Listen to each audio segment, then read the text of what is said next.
Ever get that feeling like the life you're living, it's not really yours? Like something else is pulling the strings, not your true self. You know what I mean? Yeah, that rings true. It's that feeling of a disconnect between who you are deep down and who you are out in the world. It's a pretty common experience, actually. So today, we're diving deep, no surprise there, into the work of Carl Jung. You know, the psychology legend. Oh yeah, a giant in the field. Jung famously said, life doesn't truly begin until you find yourself.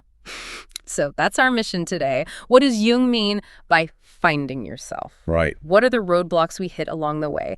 And most importantly for our listeners, how can we actually start this process of self-discovery? We're going to unpack Jung's view on this whole journey. Yeah. Uncover those hidden forces that shape our identity and, those masks we all wear. And maybe, just maybe, by understanding all this, we can change how we see ourselves and how we connect with the world. It's about getting to know the real you, the core of who you are. And Jung believed, and this is fascinating, that real growth, psychologically speaking, isn't about just fitting in.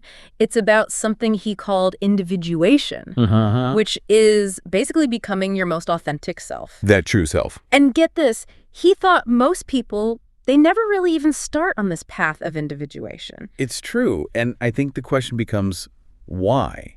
And Jung points to something really basic, and it's societal conditioning. Think about it. From the minute we're born, we're bombarded with expectations. We are. We're told who we should be, what we should do. It starts so early. And we learn, even without realizing it, which parts of ourselves are okay to show and which ones we need to hide away. It's like we're programmed almost. You know, as a kid, you express a feeling and someone's like, oh, don't be silly, or big boys don't cry. Right. Little messages, you hear them over and over, and it's like they teach us to push down parts of ourselves, build these walls around certain emotions, certain desires. You're spot on, and that's where this idea of the facade, the mask, begins to form. And that leads us to, I think, one of Jung's most famous concepts, the persona. The persona, yeah. Think of it as the face we decide to show the world. Okay. The role we play in different situations at work, with friends, with family. It's the version of ourselves that we think will help us fit in, be accepted, and, in many ways, it's essential. Like, it's how we function in society. It's how we interact, right? Right. But how does this persona become a barrier to finding our true selves? When does it go too far? Well, it becomes a problem when we get so attached to the persona, so used to playing the role, that we forget who we truly are underneath. We believe our own act. We start to believe the mask is the real face.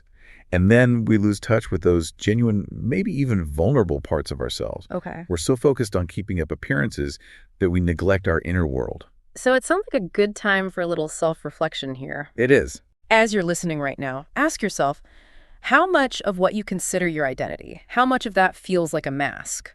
Something you've built based on what you think you should be, not who you truly are. It's a great question to consider. And then the next question is, what's hiding underneath that mask? And that brings us to another key idea from Jung. It's like the flip side of the persona. It's called the shadow. And this sounds like the stuff we try really hard to ignore. You're exactly right. If the persona is what we choose to show, the shadow is everything we try to hide. Not just from other people, but often from ourselves. It's all those parts we've deemed unacceptable. The fears, the desires we don't talk about, the vulnerabilities, even those strengths we might be afraid to own. The stuff we'd rather pretend isn't there. Precisely. But you said earlier it doesn't just go away if we ignore it, right? It doesn't. The shadow, it doesn't vanish. It keeps working behind the scenes in our unconscious. It influences our thoughts, our behaviors, our reactions, sometimes in really subtle, unexpected ways. And how does it do that? How does the shadow work? One of the main ways is through what Jung called projection. Projection, like with a projector. It's an interesting analogy. Think about it like this. When we haven't acknowledged something within ourselves, especially something we see as negative, we tend to see it very clearly in other people. Oh, I see. Have you ever really disliked someone? Maybe even felt it was irrational, but you couldn't quite explain why? I think we've all been there. Or maybe you get super annoyed by a particular behavior in someone else. That irritation, that strong feeling, it can actually be a signal. The signal of what? It's your psyche, your unconscious mind, trying to point you towards something about yourself, something you haven't fully accepted. So that snap judgment we make, it might actually be telling us something about our own inner world. Exactly. But here's a really important point. Jung didn't see the shadow as all bad. He believed it holds a lot of potential, Okay. untapped energy even. He saw it as the key to self-discovery and wholeness. So real growth, psychologically speaking, isn't about trying to get rid of the shadow, which you can't really do anyway. So what do we do? It's about bringing it into the light, into your conscious awareness, and then integrating it. Integrating the shadow, not getting rid of it, Yeah. but making it part of who we are. Precisely. And that means turning inward, facing those denied parts of yourself, and doing it with honesty and compassion. And when you do that, all that energy you've been using to suppress those parts, it becomes available. It's fuel for growth. Exactly. It fuels your authenticity, your personal power. It's about becoming more whole, more complete. So instead of fighting these hidden parts of ourselves, we need to shine a light on them. That sounds like a pretty brave thing to do. It does take courage, Yeah. but it's worth asking yourself, are you ready to face all of who you are? The good, the bad, the parts you like, and the parts you'd rather not see. Are you ready to break free from those unconscious forces and step into a more authentic way of being? It makes you think about how we define ourselves. Earlier we talked about how we get caught up in external things, our jobs, our relationships, our past. But Jung would say our true identity is way deeper than that, right? Absolutely. Jung saw the human psyche as this vast, intricate world full of memories we've forgotten, emotions we've pushed down, desires we haven't acknowledged, and so much potential. So finding yourself, it's not about creating a new identity. Okay. It's about uncovering what's already there, what's buried beneath layers of conditioning in that persona we talked about. It's like an archaeological dig. Yeah, like an excavation of the self. Have you ever had that feeling, that deep longing for something more? Like there's a more complete version of yourself waiting to emerge? I think we all have that feeling at some point. And that yearning, that sense of something missing, that's what Jung would call the voice of your unconscious. It's calling you toward that greater self. And that's where this idea of individuation really comes in. It's about becoming who you were always meant to be. Exactly. It's this lifelong journey of becoming your most authentic self. And it involves integrating every part of us, the good, the bad, the light, the dark. It all comes together to create this feeling of wholeness and fulfillment. But you mentioned earlier, and it's a key point, this journey isn't always easy. It can be uncomfortable. It forces us to confront things we've been avoiding. That's true. Facing yourself, it requires you to question your beliefs, challenge your fears, and deal with internal conflicts that have been shaping your life, often without you even realizing it. Think about all the ways we distract ourselves, constantly checking our phones, endless entertainment, always seeking validation from others. These can be ways of avoiding that quiet inner space where the tough questions might come up. We're afraid of what we might find. It's understandable. But the thing is, those unacknowledged parts of us, they don't just disappear. They can come out in other ways, through anxiety, self-sabotage, problems in relationships, or that feeling of being lost. Jung believed our unconscious is always talking to us, sending messages. But we've kind of forgotten how to listen. So we need to learn how to tune in, pay attention to those patterns in our lives. Exactly. Become aware of how past wounds might still be affecting us, how our desires, even the ones we haven't admitted to, might be influencing our actions, and how the things we fear the most can actually hold valuable lessons for growth. Okay, so give us an example. Like, let's say someone has a deep fear of rejection. Yeah, good example. Someone with a strong fear of rejection might be constantly trying to please people. Makes sense. They might avoid conflict at all costs, Right. suppress their own needs to make sure everyone else is happy.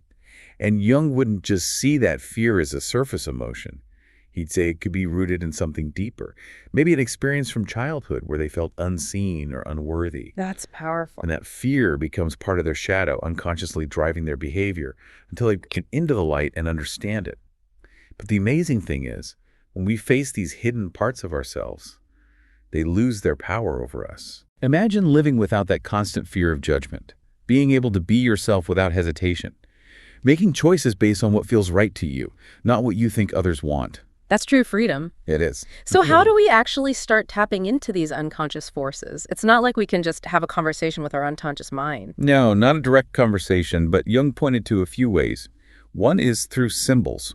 Symbols can show up in our thoughts, our creative expressions, and dreams especially. Jung saw dreams as full of symbolic language. Dreams are important. They give us glimpses into the unconscious. He also emphasized introspection, which is just taking the time to examine your own thoughts, feelings, and motivations. He saw dreams as messages from our deeper selves, often using symbols to reveal hidden truths about our psyche. So paying attention to our dreams isn't just about decoding weird scenarios, it's about gaining insights. Exactly. He also talked about the power of creative expression. Things like art, writing, music, anything creative. That can be a way to access and integrate the unconscious.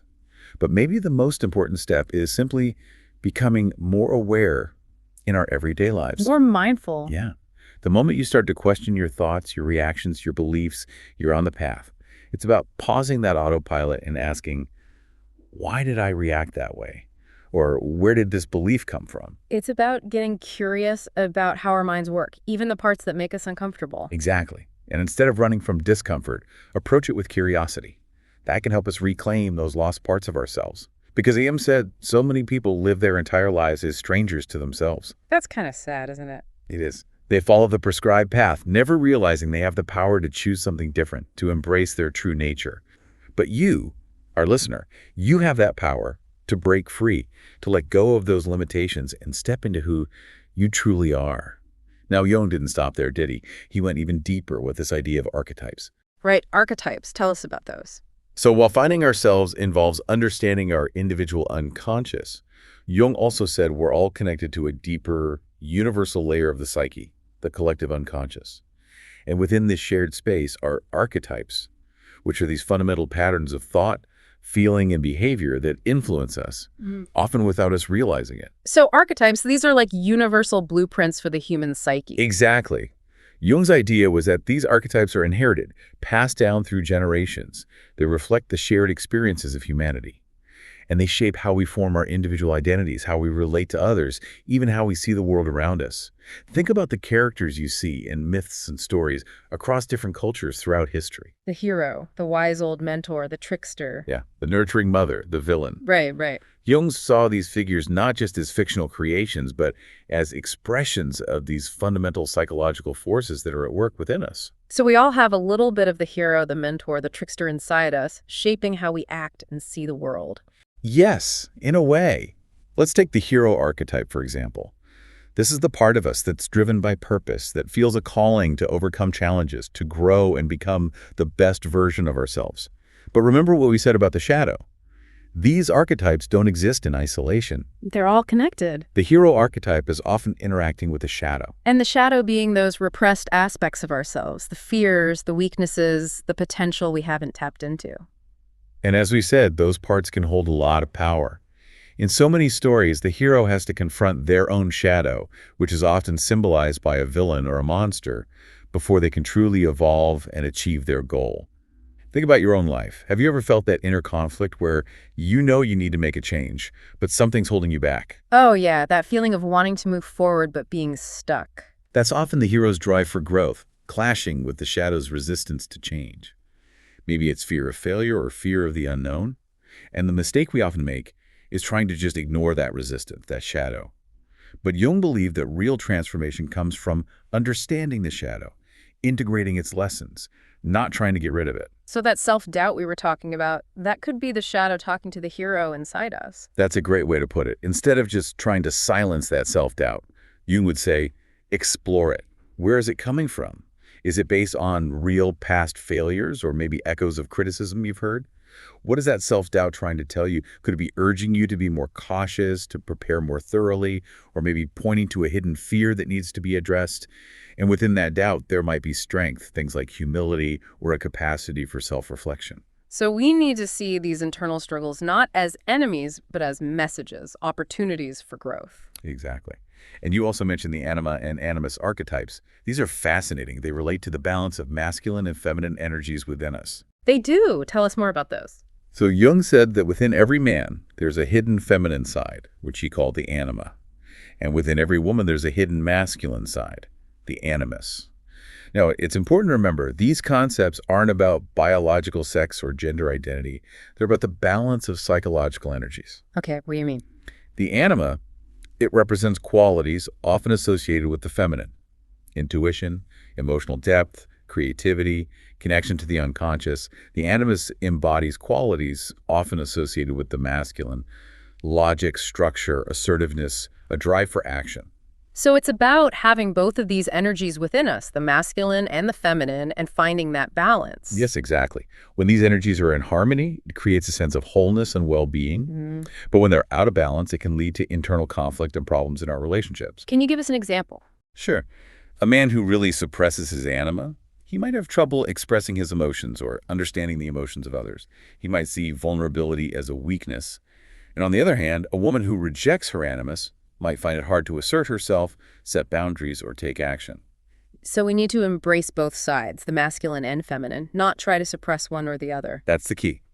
Embracing and integrating these energies instead of pushing them away becomes a source of strength, creativity, and a deeper understanding of ourselves and the world. And all of this comes back to finding yourself. It's about embracing every part of who you are. The light, the shadow, the masculine, the feminine, the conscious, and the unconscious. It's about becoming whole. That's individuation. We've been on quite a journey here exploring all these layers of the psyche, but you mentioned one final obstacle, maybe the most fundamental one. The illusion of a fixed self. That's a really deep concept. It is. Because the biggest barrier to finding ourselves, it's not just our fears or societal conditioning. It's this deeply ingrained belief that our identity is solid, fixed, unchanging. We carry it with us throughout our lives. But Jung and many philosophers and mystics throughout history, they've suggested that the self is actually much more fluid, always evolving, way more expansive than we usually think. So the me I think I am right now, that's just a temporary expression of something much bigger. That's the idea. What if the you that you identify with, the you that you think you are, is just a small part of a much vaster interconnected being? Jung explored this through the concept of the self, with the capital S, to differentiate it from the ego-driven self, the little me we usually focus on. Interesting. The self, as Jung saw it, is the totality of who you are. It includes your conscious awareness and your unconscious, and it goes way beyond the limits of your ego's perspective. Imagine your ego is the captain of a small boat navigating on the surface of the water. The self is the entire ocean. It holds depths and currents that the captain can't even perceive from his limited vantage point. Wow, that's a powerful image. And realizing this difference, understanding that we are more than just our ego, that must have a huge impact on how we see ourselves. It can be incredibly liberating and maybe at first a little bit scary. Yeah. Liberating because it means that the fears, the limitations, the stories we tell ourselves, those aren't the ultimate truth. They're not the whole story. They're just constructs of the mind. And we can question them. We can even transcend them. But it can be scary because it challenges who we think we are, our place in the world. And here's a really transformative thought. You are not just an isolated individual. You are part of a vast interconnected field of consciousness. You carry within you the wisdom and experiences of countless generations. So that feeling of separateness, of being alone, that's also an illusion. In a very real sense, yes. That feeling of separation comes from the ego, which, while it's important for navigating life and creating a sense of I, can also build these artificial walls and limit how we see our true nature. Okay. The truth is, you are a being that's constantly evolving. And the moment you let go of that fixed idea of who you think you are, you open yourself up to infinite possibilities. That's a beautiful thought, but also a little daunting. How do we actually start to move beyond this illusion of a fixed self? It sounds like a major shift in how we see ourselves. Jung offered a path, but it takes courage and a willingness to be okay with uncertainty. First, embrace the unknown. We tend to resist uncertainty. We do. We like to feel secure. We cling to what's familiar, but it's in the unknown where real growth and transformation happen. So don't be afraid of the mysteries within you. Lean into them with curiosity and a sense of exploration. Second, let go of those rigid labels. The labels we put on ourselves. Yeah, you are so much more than your name, your job, your past experiences, your personality traits. These are just temporary descriptions. Let go of them, and you create space for something much greater to emerge. Third, listen to your unconscious. Your dreams, your intuition, your gut feelings, those are all messages from your deeper self. They're guiding you toward wholeness. Pay attention to those patterns, the things that keep coming up in your life. The synchronicities. Exactly. And finally, surrender to the process. Finding yourself, it's not a destination you reach. It's an ongoing journey. It's a constant unfolding of deeper and deeper truths about who you really are. It's a lifelong exploration. It is. And here's the ultimate truth. You are never truly lost. The self you've been searching for, that authentic core of your being, it's been within you all along, waiting to be remembered, to be rediscovered. That's a really hopeful way to look at it. So as we wrap up our deep dive today, we want to leave you with a choice. Will you keep living within the limits of your ego-defined self, still bound by old fears and illusions? It's a powerful question. Or will you take that first step toward embracing the vast, limitless being that you were meant to be? Because, as Jung said, life doesn't truly begin until you start on that journey of finding yourself. And now, hopefully, you have a better understanding of where to begin that incredible personal exploration. And to help you on your way, here's something to think about. Take some time to reflect on those moments in your life when you felt most yourself, most alive. What parts of your persona, that social mask, were less present in those moments? And what shadow aspects, those hidden parts of yourself, were more present? Maybe even acknowledged and integrated. That's a good question to ask ourselves. Reflecting on that can give you some really valuable clues as you continue on your own unique journey of individuation.